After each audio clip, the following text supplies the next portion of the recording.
ঈশ্বৰ মহেশ্বৰ সেইজনক প্ৰথম বৰ্ণনা কৰিছে জয় জয় কৃষ্ণ কৃপাময় মহেশ্বৰ, যিজন এখন ব্ৰহ্মাণ্ড নহয় অনন্ত কোটি ব্ৰহ্মাণ্ডৰ অধিকাৰী। আমি এখন ব্ৰহ্মাণ্ডৰ এটি সৌৰজগতৰ এটি গ্ৰহৰ মাত্ৰ জীৱ। এই কথাটো যিসকলে জানিলে সেইজনে মহেশ্বৰক পাবলৈ বেছি সময় নালাগে। মহেশ্বৰ মানে শিৱৰ কথা কোৱা নাই, একো হৰৰ কথা নাই কোৱা, যিজন ঈশ্বৰৰো ঈশ্বৰ। গোবিন্দ গোবিন্দ গোবিন্দ গোবিন্দ গোবিন্দ ৰাম মুৰাৰী অনন্ত কোটি ব্ৰহ্মাণ্ডৰ হৰি অধিকাৰী। এজন ব্ৰহ্মা নহয়, এনেকুৱা অনন্ত কোটি ব্ৰহ্মা আছে, অনন্ত কোটি ৰুদ্ৰ আছে, অনন্ত কোটি হৰি আছে অনন্ত ব্ৰহ্মাণ্ডত। গতিকে সেই অনন্ত ব্ৰহ্মাণ্ডৰ অধিকাৰী যিজনৰ হাতৰ তলুৱাত অনন্ত কোটি ব্ৰহ্মাণ্ডৰ চলি আছে, সেইজন মহাহৰি কথা ইয়াত প্ৰথমতেই কোৱা হৈছে। অকলশৰে থাকি মই কৰোঁ কোনো কাজ, নহয়নে বাৰু? প্ৰকৃতিৰ পৰা মায়া কৰিলন্ত বাজ, মহামায়া কৰিলন্ত বাজ, তাৰ পৰা তেওঁ আৰম্ভ কৰিলে আৰু সমস্ত লোককে মুক্তি দিবাৰ কাৰণে ধৰন্ত বিবিধ লীলা নাথ নাৰায়ণ। তো সৃষ্টিৰ উদ্দেশ্যই হ'ল লীলা। সেইকাৰণে ভগৱন্তই কৃষ্ণৰূপে আহি চতুৰ্মহৎ লীলা সাধন কৰি সমস্ত জীৱক, কেৱল মাত্ৰ মনুষ্যই নহয় কিন্তু জীৱ মাত্ৰে মনুষ্য দেহ ধাৰণ কৰিবই লাগিব, সেই জীৱহে পৰম গতি পাব। পৰম গতি পোৱা দেহটোৱে হ'ল মনুষ্য শৰীৰ। পৰ্যায়ক্ৰমে আহোঁতে 84 লক্ষ জনী বাগৰি বাগৰি আহোঁতে শেষত যেতিয়া মনুষ্য শৰীৰ পাব, এই কথাখিনিও আমি নিশ্চয়কৈ আলোচনা কৰিম। ইয়াৰ পাছতে ক'লে নিত্য নৈমিত্তিক যত জাতি ধৰ্ম আশ্ৰমৰ যত কৰ্ম, কৃষ্ণত অৰ্পিলে জানা সি হুৱে মহাভাগৱত ধৰ্ম। এতিয়া দেউতাই সুধিছিল মহাভাগৱত ধৰ্ম কি? মহাভাগৱত ধৰ্মক কৈছে সেইটো নিত্য নৈমিত্তিক।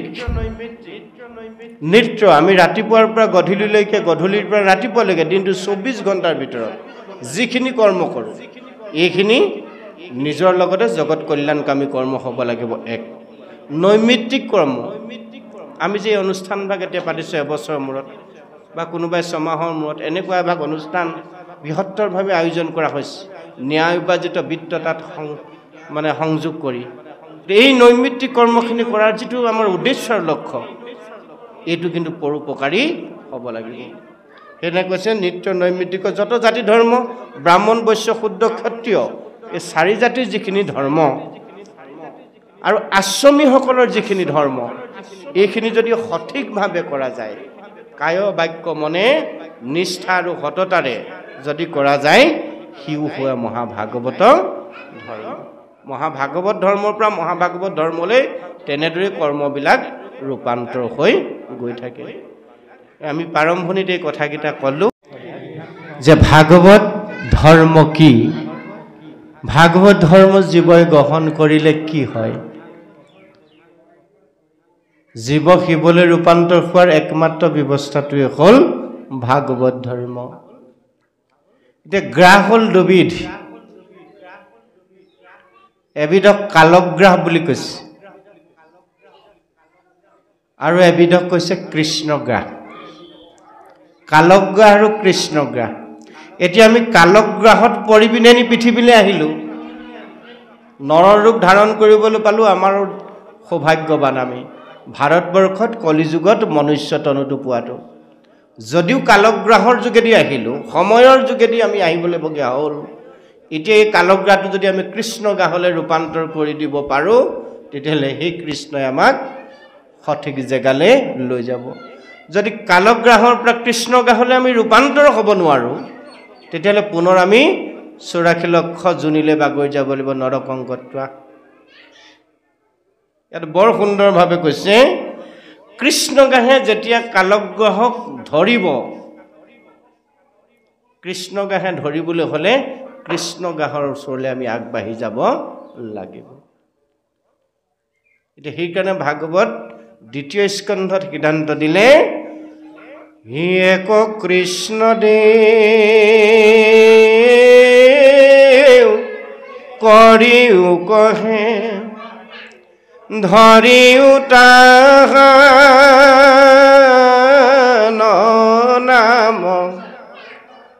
কৃষ্ণ দাস হুয়া প্ৰসাদ ভুঞ্জিয়া হস্তে কৰা তান কাম। এই যে সুন্দৰ লাৱণ্য দেহটো দিলে বুলি ক'লে, অমৃতময় বাণী যেতিয়া আমাক ভগৱন্তই দিলে, পবিত্ৰ এটা মনৰ অধিকাৰী ভগৱন্তই দিলে, আৰু এটা বিবেক আমাক দিলে, এই চাৰিৰ সংযোগত আমি কালক গাহৰ পৰা নিজক কৃষ্ণ গাহলৈ ৰূপান্তৰ কৰিব পাৰিম। কৃষ্ণৰ ওচৰলৈ যোৱা ৰাস্তাটোত আমি গতি কৰিবৰ কাৰণে যত্ন কৰিলেই হ'ল। এতিয়া কৃষ্ণৰ ওচৰলৈ যোৱা ৰাস্তাটো ভাগৱত মহা ধৰ্মত দেখুৱালে আমাক। ভাগৱত ধৰ্ম জীৱই আচৰণ কৰোঁতে কৰোঁতে কৰোঁতে কৰোঁতে কৰোঁতে কৰোঁতে এদিন কৃষ্ণৰ সন্মুখ হ'ব। আৰু যিদিনা আমি কৃষ্ণৰ সন্মুখ হ'ম, ভগৱন্ত মহাপ্ৰভুৱে কৈছে যে যি মোৰ ওচৰলৈ এখোজ আগবাঢ়ি যায়, মই সেই ভকতজনক সংসাৰৰ কালগ্ৰাহৰ পৰা পৰিত্ৰাণ পোৱাবৰ কাৰণে মই তেওঁৰ ওচৰলৈ 4 খোজ আগবাঢ়ি যাওঁ। তেওঁ যদি মোৰ ফালে এখোজ আগবঢ়াই দিয়ে, মই তেওঁৰ ফালে 4 খোজ আগবাঢ়ি যাওঁ। তেওঁ যদি 2খন হাতেৰে মোক কৃপা বিচাৰে, মই 4খন হাতেৰে দিবৰ কাৰণে প্ৰস্তুত হৈ থাকোঁ। ইয়াতকৈ আমাক সুন্দৰভাৱে কি ক'ব লাগে যে ভগৱান কৃষ্ণই সখা অৰ্জুনক কৈছে, সেই সখা অৰ্জুন সমস্ত বাদ দি দিয়া, সমস্ত বাদ দি একমাত্ৰ মোৰ চৰণত আশ্ৰয় হোৱা। সৰ্বধৰ্মান পৰিত্যাজ্য মামেকং শৰণং ব্ৰজ অহং ত্বং সৰ্বপাপেভ্যো মোক্ষয়িষ্যামি মা শুচি। গীতাৰ মূল মন্ত্ৰই হ'ল সেইটো, ভাগৱতৰ মূল মন্ত্ৰই হ'ল এইটো, কৃষ্ণস্তু ভগৱান স্বয়ং, তেওঁৰ চৰণত আত্মসমৰ্পণ, নিজক সমৰ্পণ কৰি দিয়া। আমি গোটেই ভাগৱতখন পঢ়িব নালাগে, ভাগৱতৰ হাৰ যিটো তাক ল'লে হ'ল। ইয়াত ভিন্ন কাহিনী উপকাহিনী সংযোগ কৰি আমাক দিছে। আমি কাহিনী পাছে পাছে দৌৰি থাকিলে জীৱনৰ মূল বস্তু কেতিয়াও নাপাম। জীৱনৰ মূল হ'ল ভাগৱত দৰ্শন, বেদান্ত দৰ্শন। দৰ্শনে আমাক কি দিছে? গীতাৰ তত্ত্ব কি? একশৰণ। এই একশৰণটো আমাক কেনেদৰে ল'বলৈ কৈছে? জিভা চাৰিঙৰ পৰা আমি এশৰণীয়া হ'লে নহ'ব, দেহ বাক্য মনেৰে আমি এশৰণীয়া হ'ব লাগিব। সেইকাৰণে কৈছে কায় বাক্য মনে যেতিয়া ভগৱন্তৰ চৰণত সমৰ্পিত হৈ দিব পাৰিব, সেইজন ভগৱন্তৰ প্ৰিয় বল্লভৱত তেওঁকেই কালক গাহৰ পৰা আঁতৰাই ভগৱন্ত গাহে আমাক সাৱটি ধৰিব। ইয়াত কোৱা হৈছে কতু উঠি তাৱখনে পৰম উৎসুক মনে কৃষ্ণ কৃষ্ণ বুলি পাৰৈ গেৰি কৃপা কৰা হে হৰি বোলো চৰণত ধৰি বন্ধু আৰু জুনু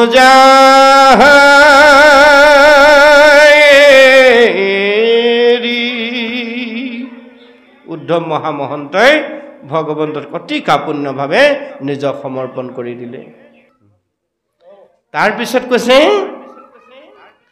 কৃষ্ণ গাহে যেন ধৰৈ সংসাৰ কনো সুমৰৈ নথাকৈ চেতন শৰীৰত চিত্তেনেৰৈ চক্ৰপাণি বোলে হলৌ কি কবানি শৰীৰখে শুয়া মহামন্ত্ৰ।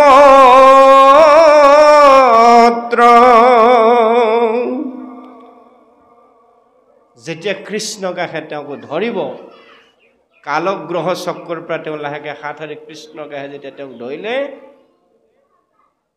তেওঁ আত্মবিভোৰ হ'ল, নিজক পাহৰি পেলালে নহয়নে বাৰু বাটুল পৰাই হ'ল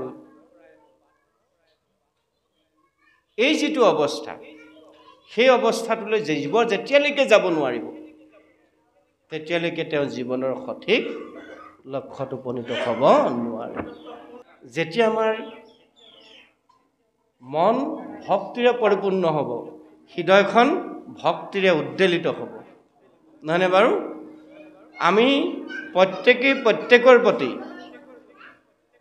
সেই যিটো আত্মবোধ সমস্ত ভূতত মই ব্যাপী আছোঁ হৰি সবাকো মানিবা তুমি বিষ্ণু বুদ্ধি কৰি নহয়নে বাৰু এই বোধটো যেতিয়া আমাৰ আহিবগৈ এই বোধটো আহিবলৈ হ'লে কেতিয়া আহিব কীৰ্তন কৰোঁতে কীৰ্তনটো লুটিয়াই দিলে যেতিয়া নৰ্তকীলৈ ৰূপান্তৰ হয় নহয় কীৰ্তনটো লুটিয়াই পঢ়িবচোন নৰ্তকী হয় আপুনি জীৱ যেতিয়া নৰ্তকীলৈ ৰূপান্তৰ হ'ব তেতিয়া সেই ব্যৱস্থাটো আমাৰ আহিব সেই ব্যৱস্থাটো আহিলে আপুনি কোন মই কোন এই আমাৰ ভেদভাৱটো নাথাকিব আমি এক ঈশ্বৰৰ সন্তান শ্ৰেষ্ঠতম তনুধাৰী চাৰিমুঠি জীৱৰ ভিতৰত একেবাৰে ঈশ্বৰক পোৱাৰ যিটো তনু লাভ কৰিলোঁ সেইটো হ'ল মনুষ্য তনু কোনে দিলে অতি দয়াতৰে পূৰ্ণকৃষ্ণ ভগৱন্তৰ পৰম কৃপাৰ বলত আমি 84 লক্ষ জনী বাগৰি আহি একান্তৰত মনুষ্য তনু পালোঁ অমনুষ্য শৰীৰ পায় হৰি ন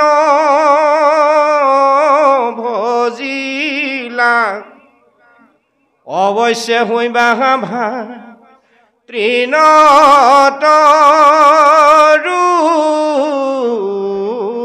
শিলা এই কথাবোৰ যদি আমি অনুভৱ কৰিব পাৰোঁ অনুভৱটো হ'ল কিন্তু হৃদয়ৰ বস্তু আপুনি অনুভৱ কৰিবলৈ হ'লে আমি অনুভৱ কৰিবলৈ হ'লে বিবেক আমাৰ প্ৰতি মুহূৰ্ততে সষ্টম হৈ থাকিব লাগিব হৃদয়ত থকা ভগৱন্ত অৰ্থাৎ চিত্ৰ নামৰ কোঠালিটো য'ত বাসুদেৱ থাকে চিত্ৰ হ'ল এটা পাত্ৰ ভগৱন্ত থকাৰ স্থান এই পাত্ৰ কিন্তু আমাৰ শুদ্ধ হ'ব লাগিব এই পাত্ৰ যদি কাম কুদ লোভ মোহ মত মাচুৰ্য ঈৰ্ষা অসূয়া তিৰস্কাৰ অহংকাৰেৰে যদি পৰিপূৰ্ণ হৈ থাকে কেতিয়াও কৃষ্ণ গাহে আপোনাক মোক ধৰিব নোৱাৰে জীৱক কেতিয়াও ধৰিব নোৱাৰে এই তত্ত্ব বিশ্লেষণৰ কথাখিনি যিখিনি আত্মতত্ত্ব ভাগৱত হ'ল আত্মবিশ্লেষণ এই আত্মতত্ত্ব বিশ্লেষণৰ কথাখিনি অহা কালিলৈ আমি নিশ্চয়কৈ আলোচনা কৰিম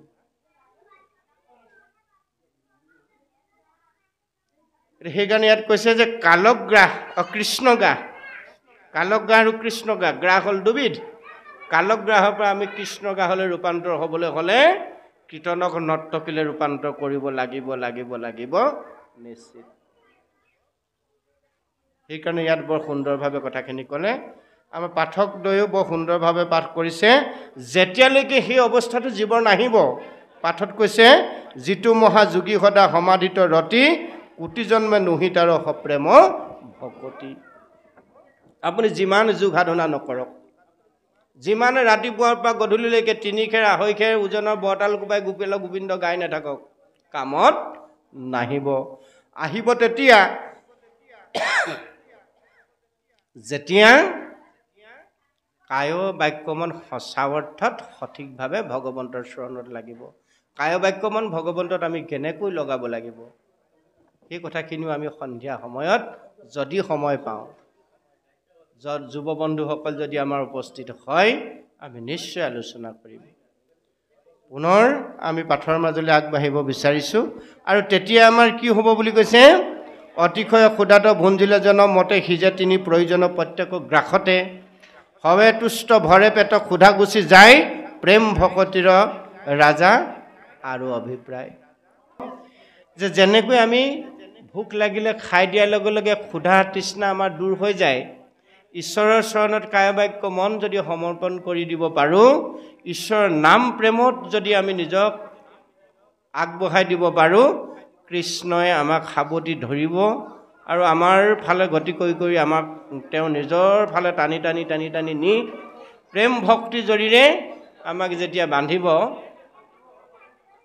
তেতিয়া কীৰ্তনটো অটোমেটিক্যালি নিজে নৰ্তকীলৈ ৰূপান্তৰ হৈ যাব কৃষ্ণ নাম কৃষ্ণ গুণ কৃষ্ণ ভকতি জীৱ কল্যাণ দেহৰ বাক্যৰ মনৰ ধৰ্ম আমাৰ সঠিক কৰি ভগৱন্তই লৈ যায়। আৰব্ধ প্ৰাৰব্ধ অনাৰব্ধ তিনি সংস্কাৰৰ কথা গীতাত কৈছে।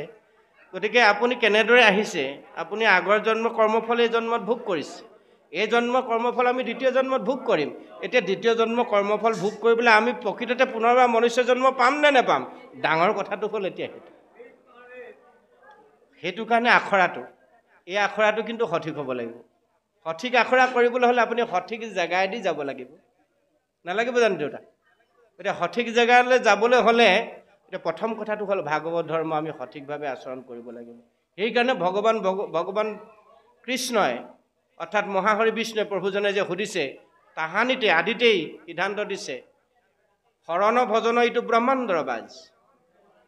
আমি যে কওঁ শৰণ ভজন, আমি যে ইয়াত লৈছোঁ এতিয়া, এই শৰণ ভজন ব্ৰহ্মাণ্ডৰ বাজ। ওপৰ ফালে 7খন ব্ৰহ্মাণ্ড, তলফালে 7খন ব্ৰহ্মাণ্ড। এই 14 ভুৱনৰ বাহিৰত আছে শৰণ আৰু ভজন। আপোনাৰ মোৰ দেহৰ শৰণ ভজন 14 ব্ৰহ্মাণ্ডৰ বাহিৰত। আমি এতিয়া যি শৰণ লৈছোঁ, যি ভজন লৈছোঁ, এই শৰণ ভজন কি? সঁচা কথা ক'বলৈ গ'লে চাহ খোৱা ভাত খোৱা শৰণ ভজনে চলি আছে, হয় নহয়? বাহিৰত আছে শৰণ ভজন, 14খন ব্ৰহ্মাণ্ডৰ বাহিৰত শৰণ ভজন আছে মানে সপ্ত বৈকুণ্ঠ যে গোলোক ধামৰ কথা ক'লে, নহয়নে বাৰু? সেই গোলোক ধামৰ বস্তু মহাভাগৱতো হ'ল বৈকুণ্ঠৰ শাস্ত্ৰ। গীতা হ'ল বৈকুণ্ঠৰ, কৃষ্ণৰ মুখৰ বাণী। শৰণ বস্তু সেইকাৰণে গুৰুজনে গীতাৰ পৰা আনিলে। আৰু সেই শৰণ আৰু ভজন পোৱাৰ ব্যৱস্থাটো দিলে ভাগৱত মহাধৰ্মৰ যোগেদি। ভাগৱত মহাধৰ্মৰ পৰা কি আনিলে? সৎসং। অসৎ সংগত ই কেতিয়াও লাভ কৰিব নোৱাৰি। আৰু কৃপালু গুৰুজনে কাৰ যোগেদি লোৱালে সেইকেইটা? কেৱল মাত্ৰ নামত আশ্ৰয় কৰি, সেই নামত ভগৱন্তক ৰাখি থৈ দিলে, নহয়নে বাৰু? কৃষ্ণৰ লগতে সমস্ত গুচি গ'লে, একস্থান হৈ হৰি নামৰ মাজে ৰৈলা। এতেকে নামতে সমস্ত পুণ্য পাই, জানি সবে ফুৰা হৰি গুণ গায়। এতিয়া মূল মন্ত্ৰটো হ'ল সেইটো। এই তিনিটা বস্তুক কেন্দ্ৰ কৰিয়েই জীৱৰ গতি নিশ্চিত হ'ব। বাকী যিবোৰ দেখিছোঁ, যিবোৰ শুনিছোঁ, যত দেখা শুনা মানে মায়াময় স্বপ্ন হম। ভগৱন্তে কৈছে গীতাত যে মুখ জানি দূৰ কৰা মতি ভ্ৰম। এই কথাখিনিও নিশ্চয়কৈ আলোচনা হ'ব। প্ৰভু সমস্ত আমি ভগৱন্তৰ ভকত হ'ব লাগিব লাগিব লাগিব কৈ থকা হৈছে, নহয়নে বাৰু? ভগৱন্তৰ ভকত হ'ব নোৱাৰিলে ভগৱন্তৰ কৃপা লাভ কৰাটো সম্ভৱ নহয়। এতিয়া ভগৱন্তৰ কৃপা লাভ কৰিবলৈ হ'লে সৰ্বপ্ৰথমে কি কৰিব লাগিব? যে এক কৃষ্ণদেউ কৰিও হও ধৰিও তাহানো নাম, কৃষ্ণ দাসহুয়া প্ৰসাদে ভঞ্জিয়া হস্তে কৰা টান কাম। এইটো প্ৰথম কৰি ল'ব পাৰিলেই আমি কৃষ্ণৰ ভকত হৈ যাব পাৰিম। এক কৃষ্ণক ধৰিলে হ'ল, আমাৰ স্বভাৱ যিয়ে নহওক। এক কৃষ্ণক যদি ধৰি আমি যি কৰিবলৈ মন যায় যদি তাকে কৰি থাকোঁ, তেতিয়াহ'লে আমি কৃষ্ণৰ ভকত হ'ব পাৰিম। শাস্ত্ৰই কিন্তু আমাক সিদ্ধান্ত দিলে, খালি এক কৃষ্ণক ধৰিব লাগিব। এক কৃষ্ণক ধৰি আপুনি কাৰোবাক মাৰ মাৰি দিলেও আপুনি ভগৱন্তৰ ভকত হ'ব পাৰিব। শাস্ত্ৰই সিদ্ধান্ত নাই দিয়ে জানো আমাক? ভকতৰ ভাগ দিলে 4। ভকতক ইয়াত শাস্ত্ৰই ভাগ কৰি দেখুৱাইছে। ঈশ্বৰ কৃষ্ণৰ ভকত 4 প্ৰকাৰৰ। প্ৰথমবিধ হ'ল প্ৰাকৃত ভকত, যাক অধম ভকত বুলি কৈছে। আমাক যদি অধম বুলি কৈ দিয়ে আমি আৰু মনোকষ্টই নাপাম জানো? প্ৰাকৃত ভকত বুলি কৈ দিলে বাৰু বুজি নাপাম নহয় কি প্ৰাকৃত ভকত মানে বুলি কৈ দিলে বাৰু অলপ ভালেই পাম। এই প্ৰাকৃত ভকতকে যে অধম ভকত বুলি কৈছে, এই বুলি যদি অধম বুলি যদি আমাক কোনোবাই সমাজত কৈ দিয়ে, আমি তেওঁক জীৱনৰ কাৰণে বেয়া পাই যাওঁ।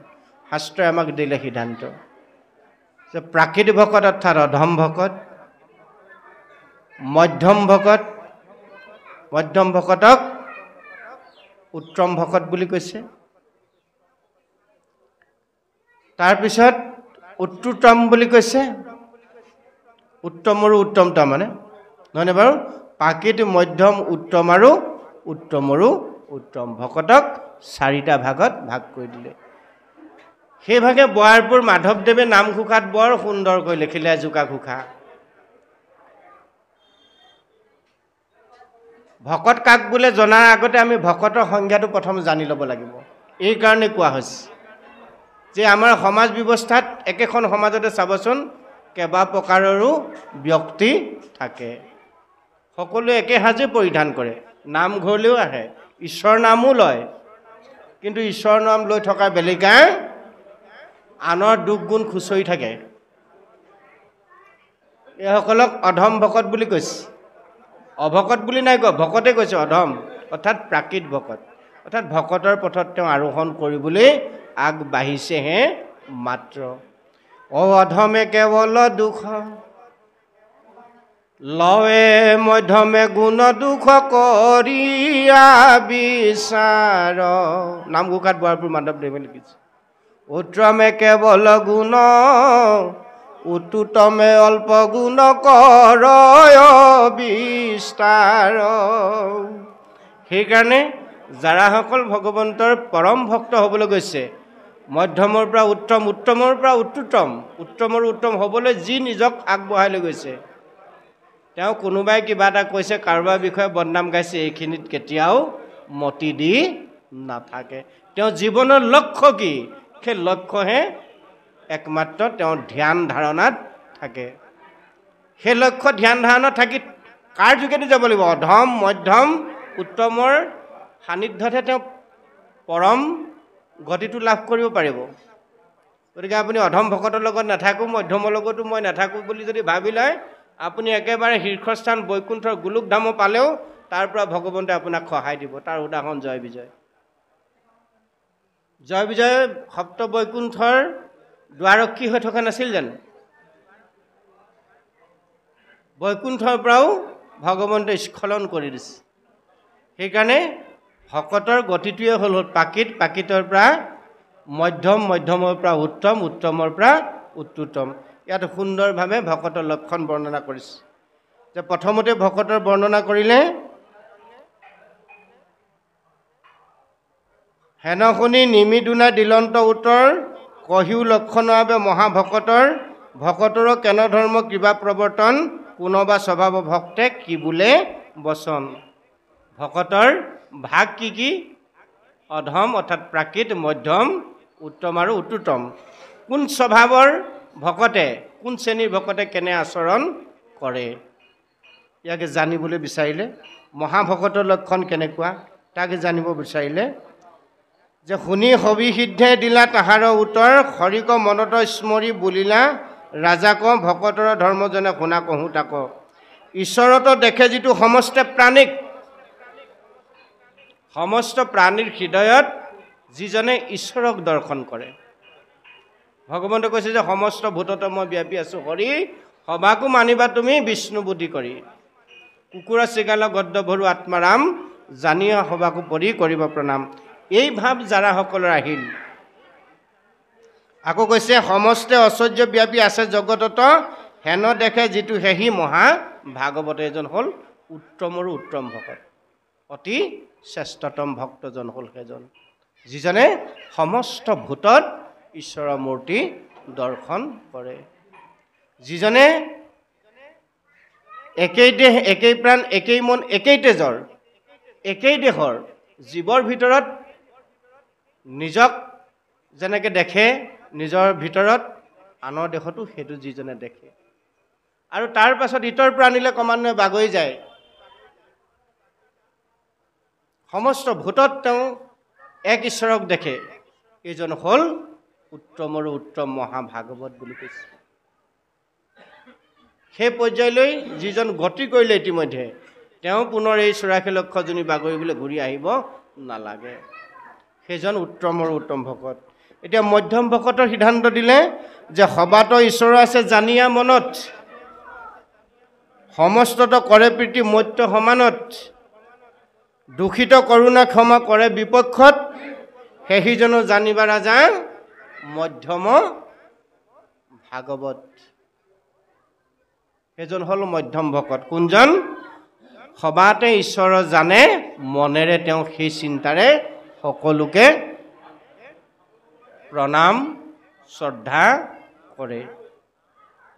আৰু মহন্তত কৰে প্ৰীতি, যিজন তেওঁ গুণত শ্ৰেষ্ঠ, জ্ঞানত শ্ৰেষ্ঠ, সেইজনক তেওঁ সদা সৰ্বদা শ্ৰেষ্ঠত্ব আসন দিয়ে, শ্ৰদ্ধা ভক্তিৰে তেওঁক সেৱা পূজা কৰে।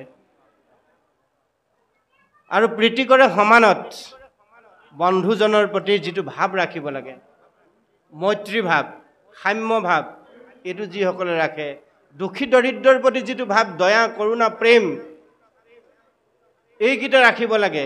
এইকেইটা তেওঁ সততাৰে নিষ্ঠাৰে যিজনে ৰাখে, এইজনক মধ্যম ভাগৱত বুলি কৈছে। অৰ্থাৎ সেইজন মধ্যম ভকত। মধ্যম ভকত হ'বলৈ হ'লে কিমান গুণৰ অধিকাৰী হ'ব লাগে? উত্তমৰো উত্তম হ'বলৈ হ'লে তাতোতকৈ কিমান গুণৰ অধিকাৰী হ'ব লাগিব? ভাগৱতে ভকতৰ লক্ষণ বৰ্ণনা কৰি দিছে আমাক। এতিয়া ভাগৱতত কি নাই? বিশ্ব ব্ৰহ্মাণ্ডত যি আছে সমস্ত ভাগৱত গ্ৰন্থৰ মাজত কৃপালু গুৰুসকলে আমাক দিছে। আৰু সমস্ত ভাগৱতৰ এই সাৰ, দ্বাদশ মন্ত্ৰৰ যি দ্বাদশ স্কন্ধ ভাগৱত, এই গোটেই কথাবোৰ ৯৪ আঙুলৰ এই মানৱ শৰীৰটোৰ লগত ভগৱন্তই সংযোগ কৰি দিছে। এই কথাটো কিন্তু মনত ৰখা ভাল। আমি ভাগৱত ধৰ্ম বাহিৰত বিচাৰি ফুৰিলে নাপাম, আমাৰ দেশৰ লগত সংপৃক্ত কৰি ৰাখিছে। আপোনাৰো ৯৪ আঙুলৰ প্ৰমাণ। দেহৰ মহিমা ব্যাকত কৰিবলৈ গৈ ভাগৱত মহাধৰ্ম ব্যাকত কৰিছে। আৰু ভাগৱতৰ প্ৰতি কথাখিনি আমাৰ ৯৪ আঙুলৰ মানৱ দেহটোৰ লগত পদৰ পৰা মস্তকলৈকে সন্নিৱিষ্ট কৰি ৰাখিছে। সেইকাৰণে আমাক সুন্দৰভাৱে ক'লে, সেহি যেন জানিবা মধ্যম ভাগৱত, যিজনে সমস্ত ভূতত ঈশ্বৰ আছে বুলি জানি সমস্ত ভূতৰ প্ৰতি তেওঁ সেই ভাৱটো ৰাখে মনেৰে। আৰু মহন্তসকলক অৰ্থাৎ গুণী জ্ঞানী ব্যক্তিসকলক শ্ৰদ্ধা ভক্তি কৰে, জ্যেষ্ঠজনক সদা সৰ্বদা পৃথিহানি জ্ঞান কৰে, সাক্ষাৎ নাৰায়ণ ভাবি শ্ৰদ্ধা ভক্তি যিসকলে কৰে। সেই কথাটো আমাক ইয়াত কৈছে, মধ্যম ভাগৱত ভকতৰ লক্ষণ হ'ব পাৰে। সেইটো ল'ৰা সৰু হ'ব পাৰে, সৰু ল'ৰা হ'ব পাৰে, সৰু ছোৱালীও হ'ব পাৰে। বয়সৰ সীমা তাত ধৰি ৰখা নাই। তেওঁ গাত যদি সেইখিনি গুণ প্ৰকাশ ঘটিছে, সেইজনে মধ্যম ভাগৱত। তেওঁ যদি মৰিবলৈ আৰু 2টা দিন বাকী আছে, চুলি পকিলে, দাঁত সৰিলে, চকুৱে নেদেখা হ'ল, তথাপিতো যদি তেওঁ স্বভাৱ চৰিত্ৰৰ অলপো পৰিৱৰ্তন নহ'ল, তেতিয়াহ'লে তেওঁ কেতিয়াও ভকত হ'ব নোৱাৰে, উত্তম ভকত বা উত্তম ভকত হ'ব নোৱাৰে। ভাগৱতে কিন্তু তেনেকৈ নিৰূপণ কৰিছে। আমাৰ বহুতে ভাবে এতিয়া বয়স হোৱা নাই আমি ভকতি কৰিবৰ কাৰণে, নহয়নে বাৰু? আমাক ককাসকল, আজু ককাসকলে সংসাৰলৈ আহিলে, গ'ল, গৈ গৈ গৈ গৈ তেওঁলোক পুনৰ আকৌ ক'ত বা কেনেকৈ জন্ম লৈছে ঠিকনা নাই। জীৱবিলাক তেনেদৰে আহি আছে, কিন্তু আমাৰ স্বভাৱৰ যিহেতু অলপো পৰিৱৰ্তন হোৱা নাই মৰাৰ আগমুহূৰ্তলৈকে, এইটো স্কন্ধৰ এটা গতিত নি আছে। চৰণৰ পৰা যেনেকৈ নি আছে মস্তকলৈকে, এটা গতিত আমাৰ জীৱন পৰিক্ৰমাটো গৈ আছে। আমি সেইমতে যাবলৈ খালি ভাগৱত ধৰ্মটো আমাৰ জীৱনৰ ধৰ্ম বুলি ধৰি লৈ আমি যদি আগবঢ়াই লৈ যাওঁ, তেতিয়াহ'লে আমি সেই গতিত গৈ থাকিম। ভাগৱতত ঢেৰ কথা নাই, প্ৰভুসকল মনত ৰাখিব। ভাগৱতত আমি ঢেৰ কথা আছে বুলি ভাবিছোঁ, ভাগৱতত মাত্ৰ 2টা কথা দিছে। 2টা বিষয় হিচাপে কৃষ্ণ, ভাৱ হিচাপে ভক্তি। তাক বুজাবৰ কাৰণেই আমি যে অল্পমতি মনুষ্য, আমাৰ যে মন দেহ সঠিক হৈ নাথাকে, আমি ইয়াত বহি আছোঁ যদি আমাৰ চিন্তাবোৰ বেলেগ বেলেগ হৈ আছে, সঠিক জেগালৈ আনিবৰ কাৰণে এই বিস্তৃত গ্ৰন্থখন কৰি দিব লগা হ'ল, মাত্ৰ 2টা কথা বুজাবৰ কাৰণে। 6খন নিগম শাস্ত্ৰত নিগুণ নিৰাকাৰ অনাদি ঈশ্বৰৰ কথা বৰ্ণনা কৰা হৈছে, যাক সগুণ সাকাৰৰ যোগেদি পোৱা যায়, নহয়নে বাৰু? সগুণ সাকাৰৰ যোগেদি নিগুণ নিৰাকাৰৰ ওচৰলৈ যাব পাৰি, সেই দৰ্শনটো বুজাবলৈ গৈছে। অৰ্থাৎ নিৰ্গুণ নিৰাকাৰ অনাদি ঈশ্বৰ একমাত্ৰ সমস্ত জীৱৰ তানকৰ্তা, পালক, সংহাৰক আৰু নিয়ন্ত্ৰক, সেইজন কৃষ্ণক আমি ভজিব লাগে। এই কথাটো বুজাবলৈ কাৰণে কৃষ্ণ একমাত্ৰ ভগৱান বুলি প্ৰতিষ্ঠা কৰিবৰ কাৰণে ইমানবিলাক সুন্দৰভাৱে গ্ৰন্থ আমাক সৰলীকৃত কৰি দিব লগা হ'ল। মাত্ৰ দুটা কথা বুজাবলৈ, বিষয় হ'ল কৃষ্ণ। আৰু সেই কৃষ্ণক কোৱাৰ ব্যৱস্থাটো দিলে কেৱল মাত্ৰ ভাৱ হ'ল ভক্তি। বিনা ভক্তিৰে ভগৱন্তক পোৱা নাযায়। এতিয়া ভকতি কি? ভকতিটো জানি ল'লে কৃষ্ণক পাবলৈ বেছি দূৰ যাব নালাগে। ইয়াত বৰ সুন্দৰভাৱে কৈছে, মহন্তত কৰে প্ৰীতি মৈত্ৰ সমানত, সেইজন জানিবা মধ্যম ভাগৱত। এজন ভক্তিবিহীন ভকত নহয়, কিন্তু মধ্যম ভাগৱতজন ভক্তিবিহীন ভকত নহয়, ভাগৱত নহয়। ভক্তি সাধন কৰিহে তেওঁ মধ্যম ভকতলৈ ৰূপান্তৰ হ'ল। এতিয়া ভকতি ভকতি ভকতি কৰিলেই জীৱৰ মুকুতি হ'ব। ভকতি লাগে আমাক। এতিয়া ভকতি কি? ক'ত পায় ভকতি? আপুনি যদি এইফালে এটোপোলা ধনৰ টোপোলা, সেইফালে এটোপোলা ধনৰ টোপোলা লৈ বজাৰত ভকতি বিচাৰি ফুৰে, নাপাব। ভকতিটো হৃদয়ৰ বস্তু। হৃদয়ত ভক্তি ৰোপণ কৰিব লাগিব আৰু তাৰ পৰা পোখা মেলিব লাগিব। মেলিবলৈ হ'লে প্ৰথম কামটোৱে হ'ব লাগিব আশ্ৰয়, শৰণ, নহয়নে বাৰু? এই শৰণটোক কি বুলি কৈছে? এই শৰণটো কি? শৰণ মানে আশ্ৰয়, আশ্ৰয় মানে হ'ল শৰণ। এতিয়া তালব্য শৰমধনীয়া শৰণ, তিনিটা বৰ্ণৰ এটা সুন্দৰ অৰ্থবহু শব্দ। দ্বিতীয় বৰ্ণৰ শব্দটো হ'ল ভজন, ভ বগীয়জ দন্তীয় ন, তিনিটা বৰ্ণ এটা সুন্দৰ অৰ্থবহু শব্দ। তাত আকাৰ ইকাৰ হস্ৰইকাৰ একো নাই। আৰু তৃতীয়টো হ'ল ভকত, ভক দন্তীয়ত ভকত।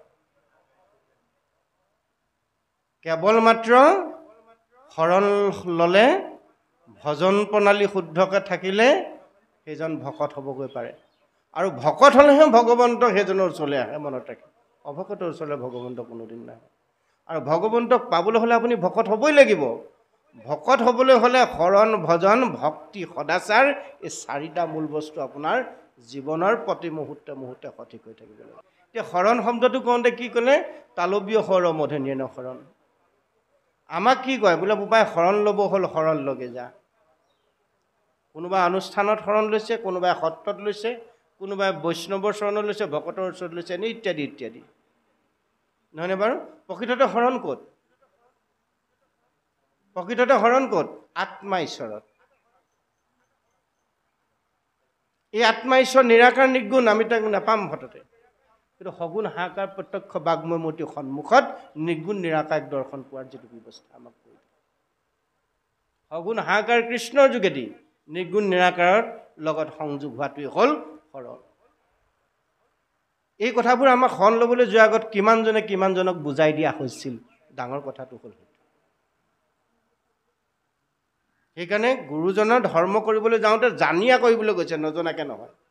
আমি এতিয়া 550 বছৰ আগতে গুৰুজনে দি থৈ গ'ল, গুৰু ধৰ্ম আমি সঠিকভাৱে পালন কৰিছোঁ বুলি, কিন্তু শৰণৰ বিষয়ে নজনাকৈ আমি শৰণৰ বাক্য শৰণাচাৰ্যৰ ওচৰত ল'লোগৈ। শৰণৰ বিষয়ে নজনাকৈ আমি শৰণৰ বাক্য, এনেকুৱা এটা মেচিন আছে, সেই মেচিনত আমাক লগে লগে এইখন দৰ্জাই দি ভৰাই দিলে, আধা ঘণ্টাত আমি ভকত হৈ ইখন দৰ্জাই দি ওলাই আহিলোঁ।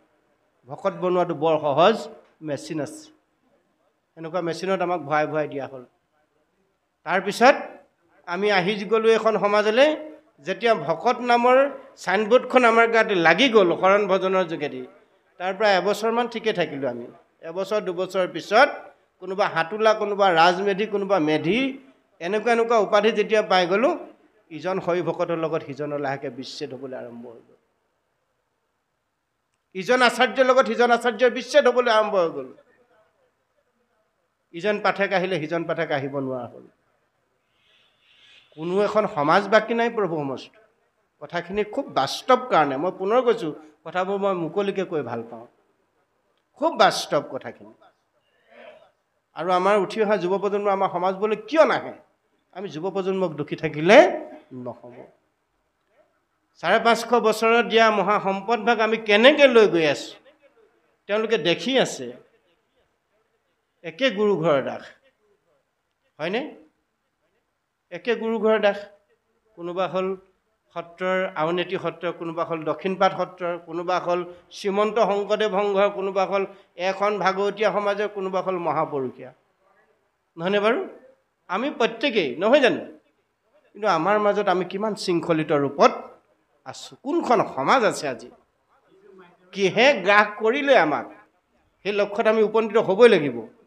উপনীত হ'বলৈ যাওঁতে আমি আমাৰ সমাজটো কিমান শৃংখলিত ৰূপত ভাগৱত সন্মতভাৱে আমি নিছোঁ। আটাইতকৈ ডাঙৰ কথাটো হ'ল এতিয়া সেইটো, এই যে শৰণ লৈ আহিলোঁ। আপুনি চাবচোন, আপুনি মই প্ৰত্যেকেই একেলগতে একে গুৰু ঘৰতে আশ্ৰয় লৈছোঁ। ইজনে সিজনে হৰিভকত হ'লোঁ, হয়নে? আপুনি মই অংগবস্ত্ৰ সলালোঁ ইজনৰ লগত সিজনে, ল'লোঁ, সলালোঁ নাই? শৰণ লওঁতে হ'লেও সলাইছোঁ। ভজনৰ বেলিকা কথাবোৰ লওঁতেও আমি ইজনে সিজনক সুখীত বান্ধৱ হিচাপে লৈছোঁ। তাৰপিছত আমি কিমান দিন থাকিলোঁ একেলগে? যেতিয়া আমাক এক্সট্ৰা এটা উপাধি দি দিলে গুৰু ঘৰত, কোনোবা নামঞ্জনীয়া হ'ল, কোনোবাই মেধি হ'ল, কোনোবা বৰ মেধি হ'ল, কোনোবা হাতোলা হ'ল, কোনোবা আশীবতীয়া হ'ল, নহয়নে বাৰু? কোনোবা শৰণাচাৰ্য হ'ল। তাৰপিছত আমাৰ মাজত লাহেকৈ এইবোৰ ভাগ ক'ৰবাত শাস্ত্ৰত এটা কলম লিখিছে নেকি কওকচোন? ইমান শাস্ত্ৰ আমি পঢ়িছোঁ, কেইখন শৰাই সজাবলৈ ক'ৰবাত শৰাই কথাটো উল্লেখ পাইছে নেকি? খুব মুকলিকৈ সুধিছোঁ। আজি অত বছৰ আমি শৰাই সজাই আহিলোঁ, নাম প্ৰসংগ কৰি আহিলোঁ, ক'ৰবাত এটা শব্দ, 6খন গ্ৰন্থত এটা শব্দ আছেনে শৰাই বিষয়ে? পিছে শৰাইখিনিৰ লগত যে আমি লাগি আছোঁ, মাহ প্ৰসাদখিনিৰ লগত যে আমি লাগি আছোঁ, পাতখিলা কোনফালে দিবা তাৰ লগত লাগি আছোঁ, কোনটো ভাগৱত ধৰ্ম আমি পালন কৰিছোঁ? ভাগৱত ধৰ্মত মাহ প্ৰসাদৰ কথা ক'ৰবাত উল্লেখ আছে নেকি? নিশ্চয়কৈ নাই। কিন্তু এটা বস্তু ভাগৱতত দিছে, সমস্ত দ্ৰব্যখানি একত্ৰ কৰি অৰ্পিবে কৃষ্ণত। যত দ্ৰব্য আছে সমস্ত দ্ৰব্য একত্ৰ কৰি অৰ্পিবে কৃষ্ণত। তাৰ বাদেতো ক'তো শৰাই কথা উল্লেখ নাই। আপুনি পাচিত থৈ দিয়ক, খৰাহিত থৈ দিয়ক, আছে নেকি? এই যে আমাৰ কথাবোৰ ওলালে কেতিয়া? গুৰুজন যোৱাৰ পিছতে যেতিয়া সংহতি সৃষ্টি হ'ল, ভাগে ভাগে এইবিলাক আমি কৰি ল'লোঁ। চৰিত পুথিবিলাক যেতিয়া ওলাল, ইখন চৰিত পুথিৰ লগত সিখন চৰিত পুথি মত নিমিলে। 550 বছৰ গুৰুজন থকাৰ দিনলৈকে এইবোৰতো আছিল জানো? তেতিয়াহ'লে আমি গুৰু ধৰ্ম কোনখন সমাজে কেনেদৰে কিমান সঠিকভাৱে পালন কৰিছোঁ? আমি সেই ভাগৱতকে আশ্ৰয় কৰিছোঁ, নহয়নে বাৰু? সেই পুথিকে আমি আশ্ৰয় কৰি আজি ইমান বছৰ পঢ়ি আছোঁ। শাস্ত্ৰই কোনখিনি কথা কৈছে? 6খন পুথিৰ মত হ'ল এটা, এক হ'ল কৃষ্ণস্তু ভগৱান স্বয়ং। একমাত্ৰ কৃষ্ণই হ'ল সমস্ত জীৱৰ উপাস্য পৰম তত্ত্ব। সেই কৃষ্ণক ভজা কেনেকৈ প্ৰসাদ দি ভুজিবলৈ নাই কোৱা। শৰাই অৰ্পণ কৰি তাল বজাই ভগৱন্তক ভজনা কৰি গোপাল গোবিন্দ গাই পুজিবলৈ কোৱা নাই। আপুনি শুৱাৰ পৰা শুই উঠাৰ পৰা শুৱালৈকে নিত্য সদায় জীৱনৰ প্ৰতি পল অনুপল দেহেৰে বাক্যৰে মনেৰে যি কৰ্ম কৰিব, মনেৰে যি পৰিকল্পনা কৰিব, সেই পৰিকল্পনা পৰোপকাৰী হ'বই লাগিব। একমাত্ৰ কথা, জীৱনৰ প্ৰথম পৰিকল্পনা কোনে কৰে? মনেৰে কৰে, হয়নে? গোটেই জীৱনৰ পৰিকল্পনা, মই ক'ৰ পৰা আহিলোঁ, মই আছোঁ ক'ত, কৰিছোঁ কি কৰিলে ক'লৈ যাম, এই জীৱন পৰিকল্পনা কোনে কৰে? মনেৰে কৰে। গতিকে মন প্ৰথম ভগৱন্তত সমৰ্পণ হৈ ল'ব লাগিব। আত্মা ঈশ্বৰত যেতিয়া মন দি দিম, আত্মা ঈশ্বৰৰ লগত মন সংযোগ হ'লে ঈশ্বৰে ক'ত কৃপা কৰিব? বিবেক নামৰ পালখনত। আমি আৰম্ভণিতে সেইকাৰণে 4টা বস্তুৰ কথা কৈছোঁ। ভগৱন্তই জীৱক কৃপা ক'ত কৰে? বিবেকত। গতিকে ভগৱন্তৰ কৃপা আমি বিবেকত ল'ব লাগিব। বিবেক আমি সঠিক কৰি ৰাখিব লাগিব। আৰু বিবেক যদি সঠিক হয়, মনত ৰাখিব, তাৰ ভিতৰতে শৰণৰ কথাখিনি সোমাই আছে। মন যদি সঠিক হয়, বিবেক যদি সঠিক হয়, চিন্তা শক্তি যদি সঠিক হয়, দেহৰ কৰ্মেন্দ্ৰিয়ৰ যদি কৰ্মখিনি সঠিক হয়, তেতিয়া সঠিক হ'ব যেতিয়া মনৰ পৰিকল্পনা সঠিক হ'ব। বাক্যবিলাক যেতিয়া সঠিক হ'ব, বিবেক যেতিয়া সষ্টম হৈ থাকিব, দেহৰ কৰ্ম সঠিক হৈ যাব।